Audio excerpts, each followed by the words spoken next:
Hey, what's up? Jimmy Brown from Guitar World here with another episode of String Theory. This month we're going to zoom in our rhythmic microscope once more to examine another smaller subdivision of the beat, the 32nd note, which is half the duration of a 16th note.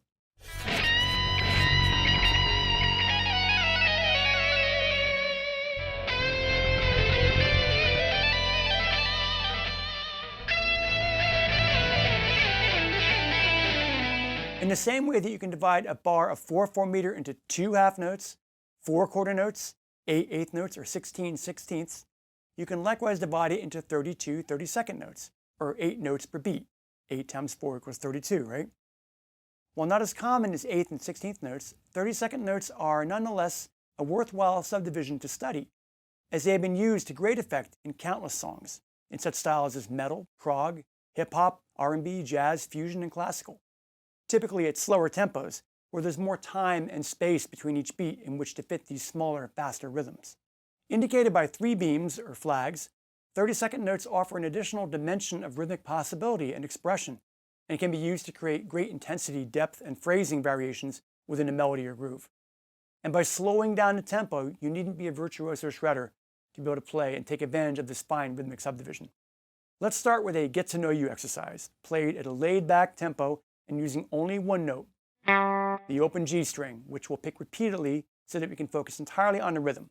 I'll play it first and then walk you through it. 1 and 2 and 3 and 4 and...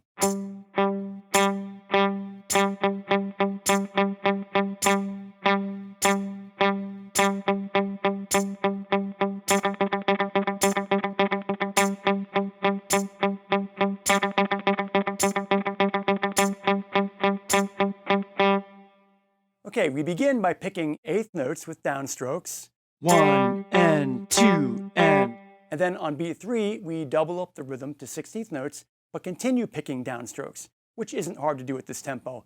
So it's 1 and 2 and 3 E and a 4 E and a. All downs, pretty easy to do, right? Then we repeat bar 1 as indicated for extra practice. Now in bar 2, we double the rhythm again and play 2 beats of machine gun-like 32nd notes. 1 E and a 1 E and a 2 E and a 2 E and a. Now using down up alternate picking out of technical necessity. On beat 3, we downshift back to 16th notes. So bar 2 again is 3 E and a 3 E and a 4 E and a 4 E and a 1 E and a 1 E and a 2 E and a 2 E and a 3 E and a 4 E and a 1 E and a 1 E and a 2 E and a 2 E and a 3 E and a 4 E and a. Now, there isn't a standard or ideal way to count 32nd notes.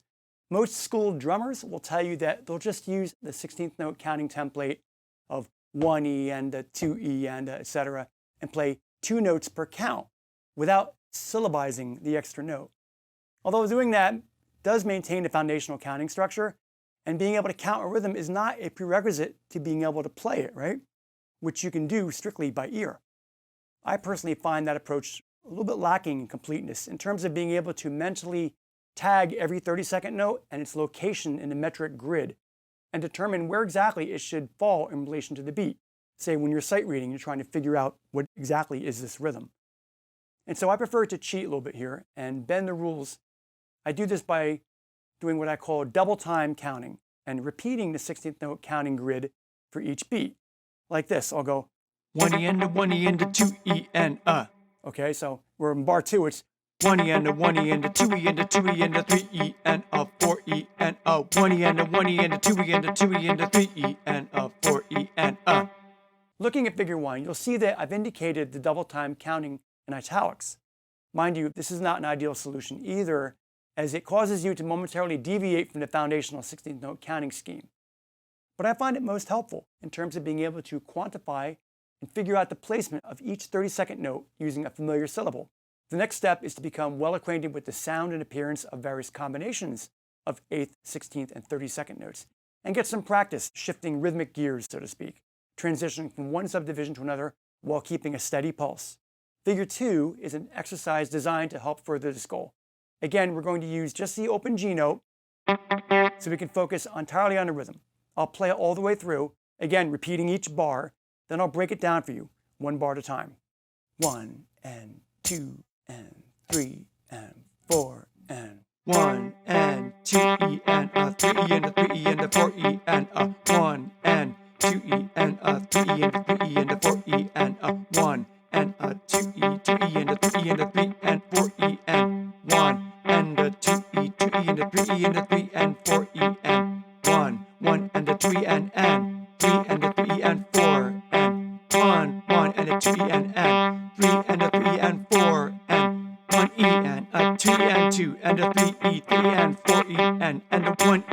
a 2 E and 2 and a 3 E, 3 and 4 E and up. So, okay, bar 1, we're going 1 and 2 E and up. Okay, still doing all downs for the 16ths because you want to hold the down up in reserve for the 32nd notes. Because if you do down up with 16th notes, it can be a little disorienting to try to double that for 32nd notes.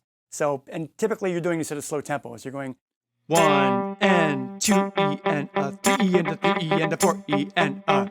Okay, I went 3 E and a 3 E and a, as opposed to going 3 E and a. Putting those ones in between like some drummers do, which I always find is a little weird. Okay, and then bar 2, we go 1 and a 2 E, 2 E and a 3 E and a 3 and 4 E and. Okay, and if you just analyze it in terms of pick strokes, you can go down, down, down, down, down, down, up, down, up, down, up, down, up, down, down, down, down, down. That might be easier, right? Just look at the pick strokes, forget about the counting for a minute, internalize the sound and the look of that rhythm, because a lot of it is memorization at the end of the day when it comes to sight reading rhythms and internalizing the sound.